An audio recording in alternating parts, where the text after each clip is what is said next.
সকল জল্পনা কল্পনার অবসান ঘটিয়ে আর মাত্র দুদিন পর অনুষ্ঠিত হবে দ্বাদশ জাতীয় সংসদ নির্বাচন। এ নিয়ে মার্কিন দূতাবাসে কর্মকর্তাদের সতর্কতাও কম নয়। দূতাবাসে মার্কিন নাগরিকদের ওপর বেশ কিছু সতর্কতামূলক নির্দেশনা দিয়েছে। 7 জানুয়ারি নির্বাচনকে কেন্দ্র করে এদিন সহিংসতা হতে পারে এমন শঙ্কা মাথায় রেখে বাংলাদেশে অবস্থানরত মার্কিন নাগরিকদের চলাফেরার বিষয়ে সতর্ক করেছে ঢাকাস্থ মার্কিন দূতাবাস। নির্দেশনায় বলা হয়েছে 7 জানুয়ারি বাংলাদেশে জাতীয় সংসদ নির্বাচনের ভোট গ্রহণ অনুষ্ঠিত হবে। ঢাকায় মার্কিন দূতাবাস সেদিন বন্ধ থাকবে।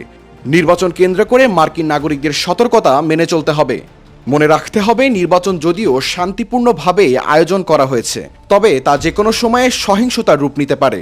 ভোট গ্রহণের আগে, ভোট গ্রহণের দিন, পরের দিন বা সারা সপ্তাহ জুড়ে যে কোনো ধরনের পূর্ব সতর্কতা ছাড়াই সহিংসতা ঘটতে পারে।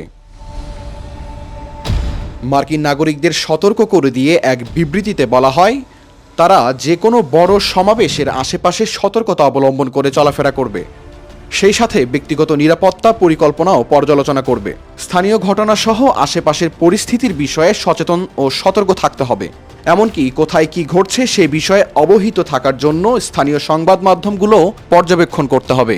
এছাড়া মোবাইল ফোনে সবসময় চার্জ রাখা এবং যে কোনো জায়গায় চলাফেরা করার ক্ষেত্রে বিকল্প সব পথের খোঁজ রাখার অনুরোধ জানানো হয়েছে। শাহরিয়ার কবির, প্রবাস খবর।